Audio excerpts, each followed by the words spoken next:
Hidden in a closet for decades, the holy grail of guitars.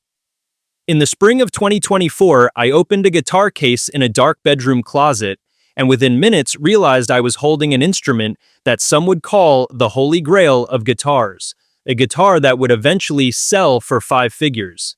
Here is the story of that discovery. It all started when a woman called me about settling her cousin's estate.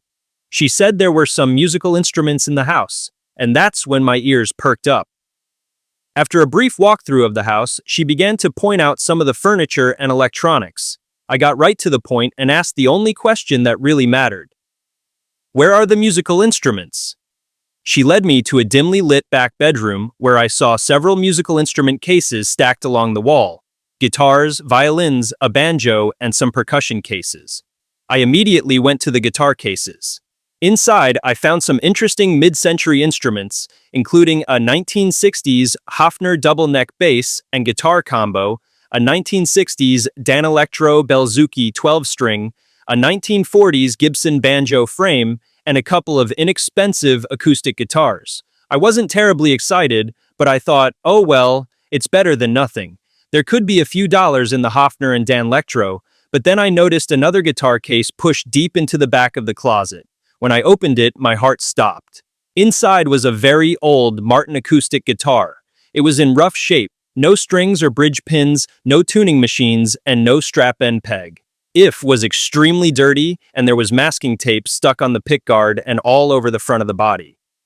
Based on the age of the other guitars I found in the room, I assumed the Martin was at least from 1950s or 1960s, but I had no clue what I was going to discover over the next few days.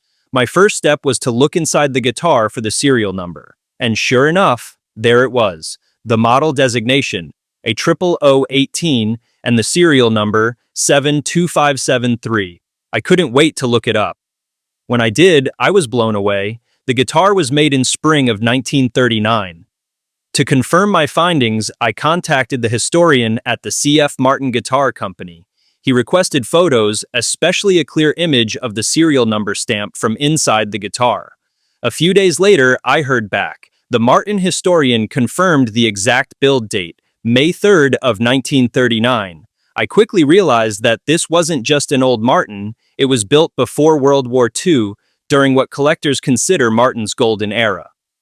Early 1939, Martins still had the wider nut width that players highly desire today, but a neck design that would eventually change within months. It also featured hand-scalloped bracing, hide glue construction, and old-growth spruce top and mahogany back and sides. The Martin historian also provided information on what the guitar's original parts would have been in 1939.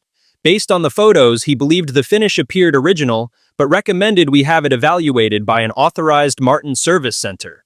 This was incredibly exciting news for us and for our client. But then came the big question, do we sell the guitar as is, or do we invest in restoration before selling it? The answer came quickly, and it wasn't what we expected. After speaking with 2 different Martin-authorized repair centers, we received nearly identical responses. It would cost at least $4,000 or more to restore the guitar and perform a proper neck reset. And just an FYI, they were both backlogged for a full year. That was obviously not what we wanted to hear. The trustee was eager to settle the estate and wasn't about to pay any money up front for a restoration. So we continued making calls to a few other non-Martin luthiers. Their responses were discouraging. They suggested the guitar wasn't really that valuable and advised selling it as is. One even said, "Oh, you can probably get around $2,000 for it." I remember thinking to myself, am I wrong? Is this Martin not that special? Instead of getting discouraged, we decided to take a different approach. I set out to find a local guitar luthier who could do minimal but competent work, just enough to clean it up without altering its originality, and that's exactly what we did. We found a small guitar repair in Orange County. The shop owner stated that we were fortunate that the guitar was stored for so long with no strings, which helped keep the neck stay straight. The luthier gently cleaned the finish, cleaned the fretboard, and carefully removed all the masking tape from the pickguard area. He then installed new Waverly Relic machine heads, added new ebony bridge pins and ebony strap peg, and strung the guitar with a fresh set of Martin strings. 2 weeks later, and with less than $600 spent for parts and labor, the guitar was ready. The trustee wanted to quickly move forward while maximizing the value for the estate, so we began exploring the best way to sell the guitar, ideally with international exposure. After some thought, I knew exactly who could give this guitar the exposure it deserved. Dan and Suki from Golden Sun Auctions here in Orange County. They were very excited to take the Martin on consignment. The Hofner and Danelectro were also included in the same auction. Golden Sun immediately photographed the Martin and other two guitars, and the advertising campaign was launched. They placed all three guitars into their June 30th, 2024 auction using live auctioneers and international auction website, and then came auction day. Bidding for the Martin started at $1,500, then $3,000, $5,000, and quickly moved to $8,000. And finally, that dirty, beat-up 0018 Martin sold for $12,500 with buyer's premium, surpassing every value estimate we had been given along the way. The Hofner double neck sold for $2,250, and the Danelectro Belzuki sold for $560. The total auction results, over $15,000.